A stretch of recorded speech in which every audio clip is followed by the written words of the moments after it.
IPL के auction date का ऐलान हो चुका है, जिसकी तैयारियों में 10 के 10 टीमें जुट चुकी हैं। अगर हम बात करें आईपीएल 2024 के ऑक्शन डेट की, तो वो 19 दिसंबर, यानी कि खिलाड़ियों की मंडी 19 दिसंबर को सजने वाली है। और ये पहली बार आईपीएल के इतिहास में होगा कि भारत से बाहर ऑक्शन होने वाला है, और ये दुबई में होगा। और इस ऑक्शन टेबल के लिए सभी की सभी 10 टीमें तैयारियां कर रही हैं। अभी हमने पिछले वीडियो में देखा कि सीएसके क्या तैयारी कर रही है, किन किन खिलाड़ियों पर उनकी निगाहें हैं, और महेंद्र सिंह धोनी अपने तर्कस से कौन कौन से तीर ऑक्शन टेबल पर निकालने वाले। और अपने इस वीडियो में हम देखने वाले हैं, समझने वाले हैं और परखने वाले हैं कि आरसीबी की निगाहें किन किन खिलाड़ियों पर रहने वाली है। क्योंकि आरसीबी ने जब रिटेन्ड और रिलीज खिलाड़ियों की सूची जारी की, तो वहां पर बड़ी बड़ी तब्दीलियां की। जॉस हेजलवुड को बाहर किया, वेन पर्नेल को बाहर किया, डेविड विले को बाहर किया, हर्षल पटेल को बाहर किया, वानेडू हसरंगा को बाहर किया। यानी जो उनका कोर ग्रुप था गेंदबाजी सेक्शन का, स्पिन गेंदबाजी डिपार्टमेंट का, हरफनमौला खिलाड़ियों का, उन सभी को उन्होंने बाहर कर दिया, छटैया कर दी, जिस कारण अब उनकी जो टीम है वो काफी कमजोर है। और इस रिटेन्ड खिलाड़ियों की सूची में काफी कमियां हैं, और इन कमियों को उनको ऑक्शन टेबल 2024 पर दूर करना ही करना होगा, अन्यथा फिर से उनके प्रशंसकों के हाथों निराशा लगने वाली है। क्योंकि ये जो टीम है अभी रिटेन्ड खिलाड़ियों की, जो स्क्वाड है, उसमें बहुत कमियां हैं, बहुत खामियां हैं। तो हम अपने इस वीडियो में देखने वाले हैं कि उन किन 4 खिलाड़ियों को लेकर आरसीबी उन कमियों को दूर कर सकती है। यानी कि आरसीबी की निगाहें किन 4 खिलाड़ियों पर टिकी हुई हैं ऑक्शन टेबल पर, और उनको हर हाल में अपने नाम करने की वो कोशिश करने वाले हैं। हालांकि वो उनकी टीम में आ पाएंगे, नहीं आ पाएंगे, ये तो ऑक्शन टेबल पर ही पता चल पाएगा। लेकिन 4 खिलाड़ियों पर निगाहें हैं, और उन्हीं खिलाड़ियों को देखने वाले हैं हम कि वो कौन से 4 खिलाड़ी हैं। लेकिन उन 4 खिलाड़ियों की जानकारी प्राप्त करने से पहले हमें यह देखना होगा, समझना होगा कि पहले रिटेन्ड खिलाड़ियों की सूची क्या है, यानी फेहरिस्त क्या है। उसके बाद हमें यह समझना होगा कि उस रिटेन्ड खिलाड़ियों से प्लेइंग 11 का निर्माण कैसे हो पा रहा है, और फिर यह परखने की कोशिश करनी होगी कि उस प्लेइंग 11 में कमियां क्या क्या है। यानी कि कैसे आरसीबी टीम फिर से लड़खड़ाती हुई नजर आ रही है रिटेन्ड खिलाड़ियों की जो सूची है उसके आधार पर, और फिर वो कैसे उन कमियों को, किन खिलाड़ियों को लेकर उन कमियों की भरपाई कर सकते हैं, और आईपीएल 2024 में एक मजबूत प्लेइंग 11 का निर्माण कर सकते हैं। इन सभी चीजों को अगर आप 1 बाय 1 समझेंगे तो आपको यह क्लियर हो जाएगा कि क्यों उन 4 खिलाड़ियों पर जो हम अपने इस वीडियो में बात करने वाले हैं आरसीबी की निगाहें हैं। तो बहुत ज्यादा आपका समय न लेते हुए पहले देख लेते हैं कि रिटेन्ड खिलाड़ियों की सूची क्या है। और इस वीडियो में आगे बढ़ने से पहले आप सभी से यही आग्रह है, यही अनुरोध है कि अगर आपको हमारे अपडेट्स पसंद आते हो तो वीडियो को लाइक कर दीजिएगा, चैनल को सब्सक्राइब कर दीजिएगा, और नोटिफिकेशन का बेल आइकन प्रेस करना मत भूलिएगा। वही अगर आप ये वीडियो हमारा फेसबुक पेज पर देख रहे हो तो फेसबुक पेज को फॉलो कर लीजिएगा, वीडियो को लाइक, शेयर और कमेंट जरूर करिएगा। तो आ जाते हैं, बहुत समय आपका ज्यादा जाया नहीं करते हैं। तो यहां पे रिटेन्ड खिलाड़ियों की सूची 18 खिलाड़ी रिटेन्ड किए हुए हैं, और रिमेनिंग पर्स की बात कर लेते हैं तो 23.25 करोड़ इनके पास बचा हुआ है, जो कि ये ऑक्शन टेबल पर खर्च कर सकते हैं। और अगर हम बात करें इनके सबसे बड़े ट्रेड की, तो वो कैमरून ग्रीन रहे, जिनको 17.5 करोड़ में इन्होंने अपने नाम किया हुआ है। ये सब कुछ हम देखने वाले हैं कि ये अब जो रिटेन्ड खिलाड़ी आए हैं, इनके आने के बाद अब प्लेइंग 11 कैसी बन रही है। क्योंकि आपने सुना है कि वानेडू हसरंगा को इन्होंने रिलीज कर दिया है, जॉस हेजलवुड जो इनके सबसे बेहतरीन गेंदबाज थे उनको रिलीज कर दिया है, वेन पर्नेल जो बैकअप के तौर पे काम कर रहे थे उनको भी रिलीज कर दिया गया, डेविड विले को रिलीज कर दिया गया। यानी कि बड़ी बड़ी छटैया इन्होंने की है। हर्षल पटेल जो 2-3 सालों से इनके सबसे प्रमुख डेथ ओवर स्पेशलिस्ट थे उनको भी रिलीज कर दिया। यानी कि जो कोर ग्रुप था गेंदबाजी का इन्होंने रिलीज कर दिया। और अब इस स्क्वाड में बहुत सारी कमियां हैं, और उन कमियों पर हम फोकस करेंगे, समझने की कोशिश करेंगे। लेकिन उससे पहले इस रिटेन्ड खिलाड़ियों की जो सूची है, फेहरिस्त है, उससे प्लेइंग 11 क्या बनकर आती है वो समझ लेते हैं, वो देख लेते हैं। अगर हम प्लेइंग 11 की बात करें तो आपकी स्क्रीन पर है कि ये जो रिटेन खिलाड़ियों की सूची है उससे सबसे मजबूत प्लेइंग 11 का यही निर्माण होने वाला है, जहां Faf du Plessis Virat Kohli open करेंगे, रजत पाटीदार फिट हैं तो नंबर 3 पर खेलेंगे, Maxwell as usual number 4, Cameron Green को ट्रेड किया है तो 5, फिर दिनेश कार्तिक और Mahipal Lomror according to situation अपना पोजीशन स्वैप कर लिया करेंगे। करण शर्मा इनके एकमात्र स्पिनर हैं, वो खेलते हुए दिख रहे हैं रिटेन्ड खिलाड़ियों की सूची के हिसाब से। फिर रीस टॉपली पर काफी निर्भरता होने वाली है, मोहम्मद सिराज और विजय कुमार वैस के ऊपर इनको इन्वेस्टमेंट करना होगा। अगर ये रिटेन्ड खिलाड़ियों के साथ अगर हम प्लेइंग 11 बनाए तो ये सबसे मजबूत प्लेइंग 11 का निर्माण होता है। अब इस प्लेइंग 11 में कमी क्या है, उन कमियों पर देख लेते हैं कि अगर इसी के साथ आरसीबी टीम उतर गई तो फिर जो मंसूबे हैं कैसे फिर से पानी फिर सकता है।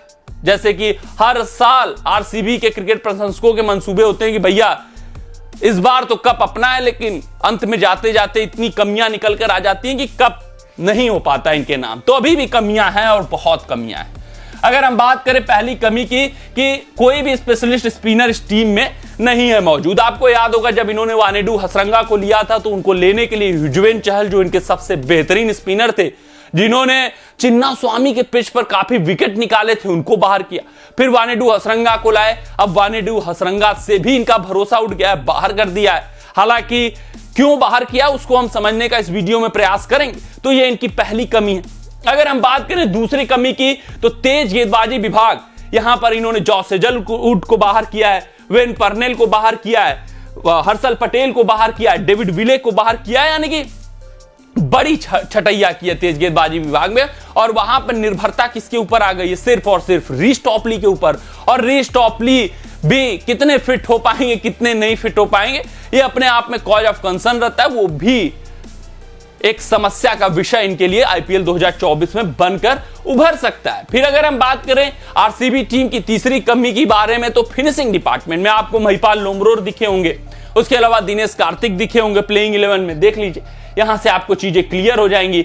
महिपाल लोमरोर दिनेश कार्तिक से आप कितनी उम्मीदें कर चल सकते हैं। दिनेश कार्तिक ने पिछली बार दिखा दिया कि अब उनमें वो दमखम नहीं है, और ये सच्चाई है कि आप 2-3 ओवरों के लिए सिर्फ कार्तिक को खिला रहे हैं, एक सीजन चल गए ठीक है, अब फिर से दिनेश कार्तिक के ऊपर भरोसा दिखाना अपने आप में एक सरप्राइजिंग फैक्टर है। फिर लोमरोर अभी तक अपने आप को प्रूव नहीं कर पाए, यानी कि ये जो कैमरून ग्रीन है, मैक्सवेल है, रजत पाटीदार है, कोहली है, डुप्लेसिस है, किसी न किसी एक को अंत तक टिकना होगा और फिनिश करना होगा, अदरवाइज फिनिशिंग डिपार्टमेंट में भी इनकी कमियां हैं। तो ये कमियां उभर कर सामने आई हैं और इनको दूर करने के लिए इन्होंने 4 खिलाड़ियों पर निगाह बना रखी है। अब ये इनके स्क्वाड में जुड़ पाएंगे नहीं जुड़ पाएंगे, क्योंकि अन्य टीमों की निगाह पर भी ये 4 खिलाड़ी चढ़े होंगे कि भैया इनको लेना है ताकि मेरा भी स्क्वाड मजबूत हो जाए। ये जुड़ेंगे कि नहीं जुड़ेंगे ये अलग बात है, लेकिन इनको लेने के बाद ये कमियां कैसे दूर होंगी ये हम देख लेते हैं। तो सबसे पहले खिलाड़ी की बात कर लेते हैं, तो वो हैं हर्षल पटेल। हालांकि उससे पहले आपने खिलाड़ियों के फोटो देख लिए होंगे, लेकिन हर्षल पटेल आपके सबसे पहले खिलाड़ी हैं जिनको ये लेने का प्रयास करेंगे, क्योंकि अभी भी इनके लिए death bowling cause of concern है। रीस टॉपली का कैसा फॉर्म रहेगा ये किसी को नहीं पता, रीस टॉपली फिट रहेंगे नहीं फिट रहेंगे ये भी किसी को नहीं पता। विजय कुमार वैक्स जरूर हर्षल पटेल की तरह गेंदबाजी कर रहे हैं, लेकिन बहुत कॉस्टली साबित होते हैं, बहुत खर्चीले साबित हो सकते हैं, और पिछले साल भी हुए थे। तो इनके ऊपर डेथ ओवर में डिपेंडेंट रहना एक कॉज ऑफ कंसर्न है। फिर मोहम्मद सिराज इस वक्त डेथ ओवर में तो बहुत बुरी तरीके से पिटाई दे रहे हैं और उनके ऊपर भरोसा नहीं जताया जा सकता।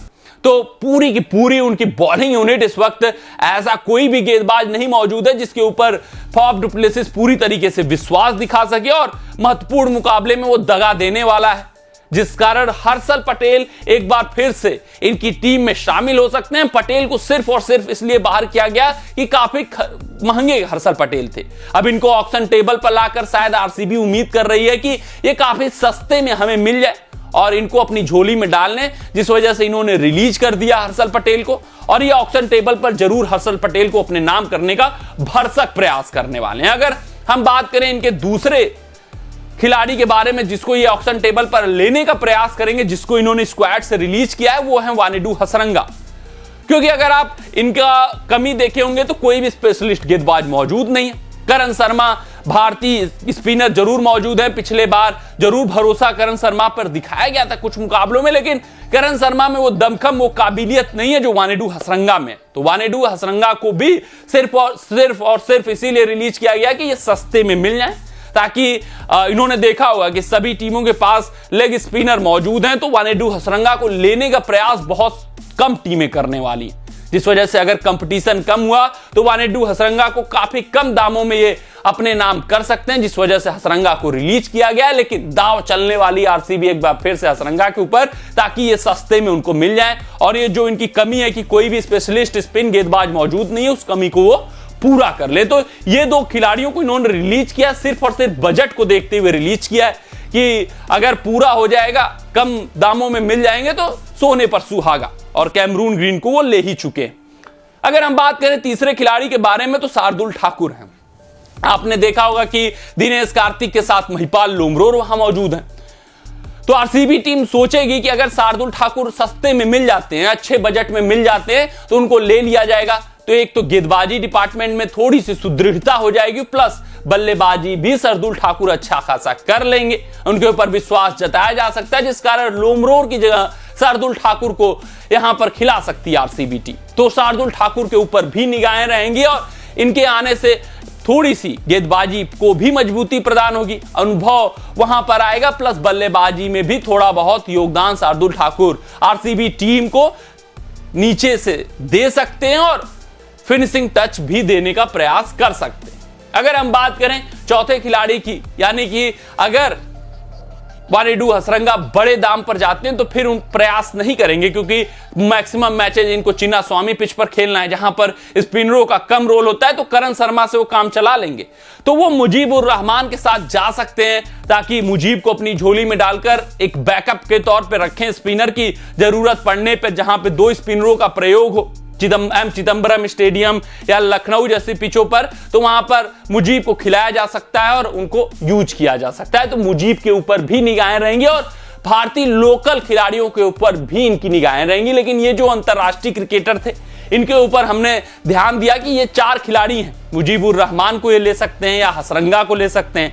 हसरंगा पहले विकल्प होंगे, अगर हसरंगा महंगे साबित हुए तो मुजीबुर रहमान को विकल्प के तौर पर रख सकते हैं। फिर उसके बाद हर्षल पटेल के साथ तो ये जाएंगे ही जाएंगे, और उसके बाद शार्दुल ठाकुर अगर आ गए इनके झोली में तो इनकी टीम काफी मजबूत हो जाएगी।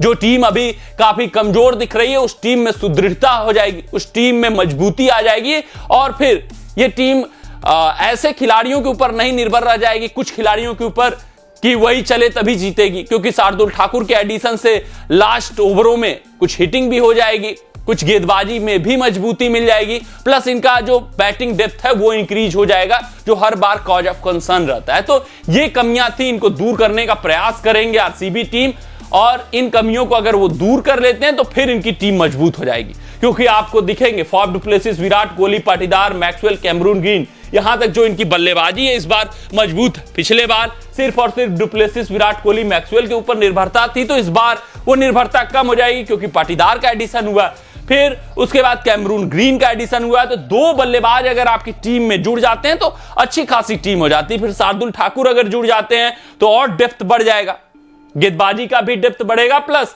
वहां पर वानेडू हसरंगा के आने से अगर जुड़ जाते हैं तो फिर और भी बल्लेबाजी का डेप्थ प्लस गेंदबाजी में भी वेरिएशन आ जाएगा। तो ये चीजें हैं। हर्षल पटेल, वानेडू हसरंगा के ऊपर पूरी निगाहें रहेंगी आरसीबी की, और उसमें अगर नहीं मिलते हैं तो शार्दुल ठाकुर को अपने टीम में रखने का प्रयास करेंगे और मुजीबुर रहमान को ये जोड़ सकते हैं अपनी टीम में। तो ये चार खिलाड़ियों के ऊपर आरसीबी की निगाह रहने वाली है। आप भी कमेंट सेक्शन में कमेंट करके बताइएगा कि किन खिलाड़ियों को अपने नाम करने वाले हैं आरसीबी टीम। हर्षल पटेल, वानेडू हसरंगा उनके प्राथमिकता रहने वाले हैं। अगर ये दोनों ना हो पाए इनकी लिस्ट में शामिल तो फिर उसके बाद मुजीब और शार्दुल ठाकुर के साथ भी आरसीबी टीम ऑक्शन टेबल पर जा सकती है। तो आज के अपने इस रिपोर्ट में बस इतना ही। आप सभी अपना ध्यान दें, सुरक्षित रहें, स्वस्थ रहें, मस्त रहें। जय हिंद, जय भारत। अगर ये वीडियो आपको पसंद आया हो तो इसे लाइक और शेयर करें, और क्रिकेट से जुड़ी अन्य जानकारियों के लिए हमारे चैनल को सब्सक्राइब करना ना भूलें।